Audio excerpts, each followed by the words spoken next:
attack on the kosher market in Jersey City is officially being labeled as a hate crime and domestic terrorism today, which we already knew, but it's official today. And did you see that amazing video of that female police officer who came and saved her partner? I mean, just an absolutely amazing video.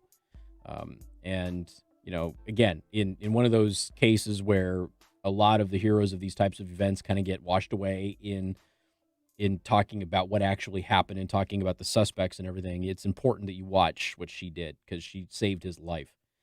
Rashida Tlaib has been forced to delete a tweet again for blaming white supremacy for the attack on the kosher market in Jersey City, because why not? That's just kind of how things are nowadays.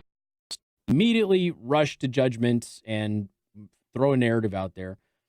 But here's the thing. It's our fault because this happens with media and it happens with social media every time there's some event that happens.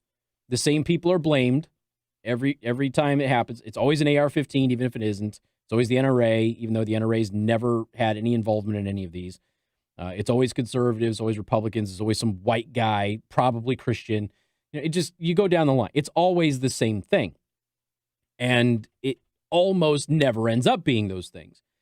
But we as a society continue to fall for that crap.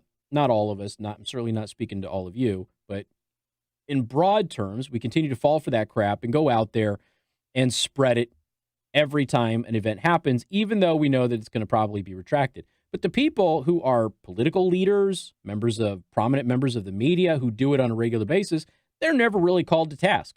Nobody ever holds them accountable for doing these sorts of things. So when Rashida Tlaib consistently goes out there and does this stuff and says these things, you know, there's no real punishment that comes with that. I'm not saying she should be thrown in jail or anything like that, but people just continue to support her no matter what. Oh, okay, whatever. Well, it wasn't white supremacy. Yeah, so what? She jumped to conclusions and she slandered an entire group of people for no reason whatsoever when she didn't have any information. But, you know, she's still my girl. So she says, this is heartbreaking. White supremacy kills. That's what she tweeted out. She deleted it. David Anderson, who described by law enforcement sources as on Wednesday as a follower of the Black Hebrew Israelites and introduced girlfriend and accomplice Francine Graham to their beliefs. A former friend and neighbor in New Jersey told the New York Post about all of this. Of course, their pictures were released, and they don't look like white supremacists. Although I suppose that there are some crazy people out there who do say that white supremacists can not be white. Andy No, who's a real journalist, confirmed photos of the Jersey City shooters have been released.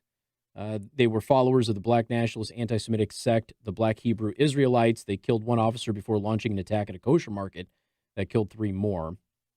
But, of course, they screenshot everything as Rashida Tlaib went out there and said that it was white supremacy.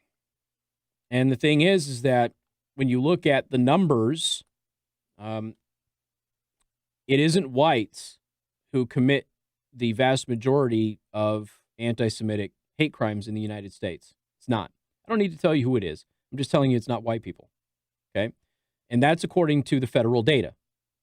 But that's the narrative that is pushed by people like Rashida Tlaib. By the way, her buddy, Ocasio-Cortez today, telling everybody to vote for Jeremy Corbyn, who's a known anti-Semite in the UK. Even the New York Times today has an article about why are people pushing to vote for this guy.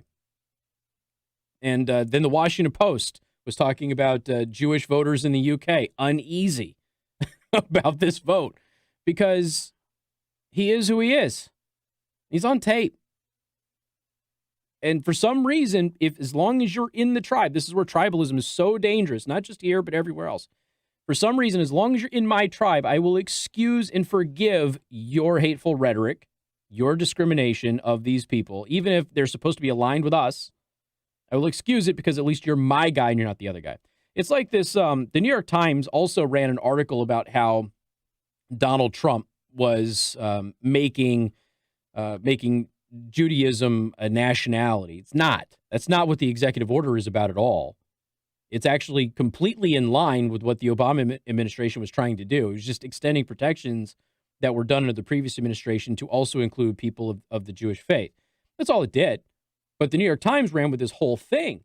And so then that led to people going, oh, now I'm going to have to wear a Uden star now. It had nothing to do with the executive order whatsoever. Why? Because they have been fed this garbage that Donald Trump is somehow anti-Semitic.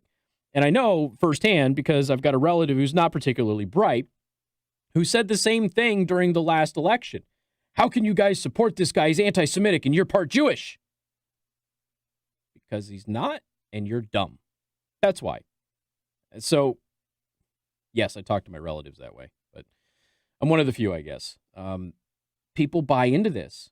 It's dangerous. It is dangerous when you have that type of rhetoric out there because you make people angry, you make them afraid, their brains shut off, and they do horrible, awful things. And that's where you start running into stuff like this. And it's unfortunate. And I mean, I wish the absolute best for everybody out there who is involved in all of this. I really do. But as long as people like Rashida Tlaib are going out there and spreading false narratives and demonizing people in order to go ahead and win favor, we're going to continue to have this problem. Instead of, this is the weirdest thing. All you have to do is hang back and not post something until you know what's going on. Or not inject your opinion into stuff and just post what the authorities are saying. It's weird. Every time I cover a live event, that's what I do. It always works out. Always works out. Got more coming up. Newstalk 95.3, Michiana's news channel.